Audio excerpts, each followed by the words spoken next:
सिद्धार्थनगर में अपनी मांगों को लेकर धरने पर बैठे ग्राम प्रधान। जिले के इटवा ब्लॉक के ग्राम प्रधानों ने NMMS के विरोध में 3 दिन बीत जाने के बावजूद भी लगातार धरने पर इटवा ब्लॉक गेट के सामने बैठे रहे ग्राम प्रधानों का आरोप है कि सरकार ग्राम प्रधानों व मनरेगा मजदूरों का हनन कर रही है। NMMS यह नियम लागू करने से हमको काम करने में व मजदूरों को हाजिरी लगाने में काफी समस्याओं का सामना करना पड़ता है।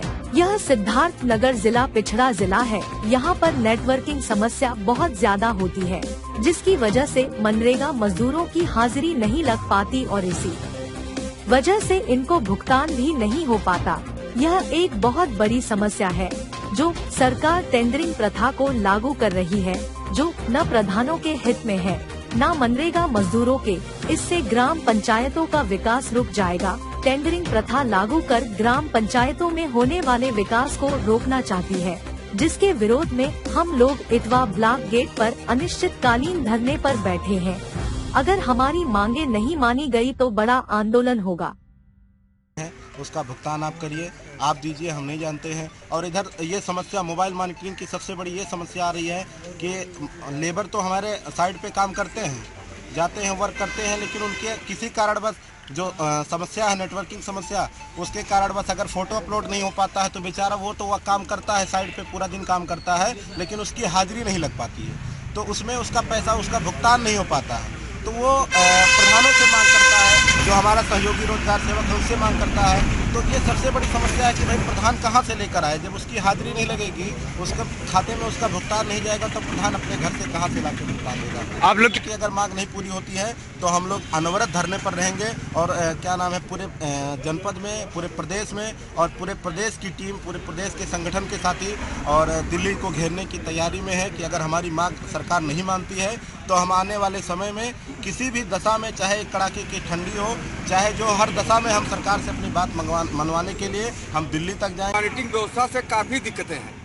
ये नहीं कि ग्राम प्रधानों को दिक्कतें हैं, दिक्कतें मेन हमारे जो मजदूर हैं, जिनका रोजी रोटी मनरेगा से ही चलता था, वो देश विदेश या मतलब बॉम्बे, मुंबई, दिल्ली नहीं जाते थे, यही रोजगार उनको मिलती थी।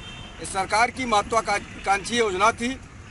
हम लोगों ने भी इसमें भरपूर गवर्नमेंट का सहयोग किया, जिससे हमारे गांव के दबे कुचले निर्बल वर्ग जो थे, वो बेचारे कार्य करते थे, उनका रोजी रोटी उसी से चलता था, उनका चूल्हा उसी से जलता था। हम लोग आगामी 9 जनवरी से पूरे प्रदेश में स्ट्राइक करेंगे और प्रदेश ही नहीं पूरा देश इसका विरोध कर रहा है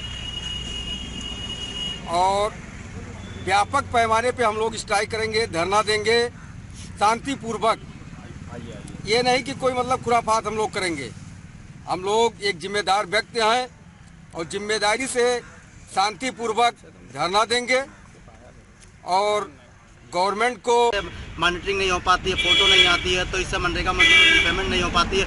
वो अभी आज ही मैं आ रहा था, रास्ते में एक महिला मिली मुझे, बूढ़ी महिला थी, और कह रही कि मेरा मजदूरी कब आएगा भैया, मेरी बेटी की शादी है। तो देखिए 3-3 महीने हो जाता है, मजदूरी भी नहीं आता है, सरकार देती नहीं है, और काम करने के बाद वर्कर हमारे घर पर आते हैं कि पैसा मांगते हैं कि मुझे पैसा चाहिए, और इस तरह से सिस्टम को बाध्य किया जा रहा है, तो हम लोग को पैसा कहाँ से ला के देंगे।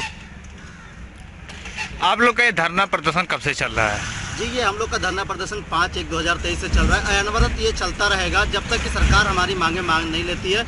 अनिश्चित काल तक ये धरना चलेगा। और सरकार से मैं ये कहना भी चाहता हूँ कि आप इस जो लागू किए हैं कानून प्रक्रिया, इसको हटाएं, ताकि अनवरत काम स्टार्ट हो, मनरेगा मजदूरी चले और जिससे रोजगार भी मिल सके। गांव में जो काम करने वाले मजदूर थे बेचारे, जो मुंबई या शहर में नहीं जाते थे, दिल्ली या प्लान नहीं करते थे, वो गाँव में रोजगार करते थे 120 दिन, वो नहीं पा रहे हैं। तो हमारे घर पर भी आते हैं, कहते हैं कि भैया प्रधान जी मुझे मजदूरी करना है, मुझे पैसा दीजिए, मुझे काम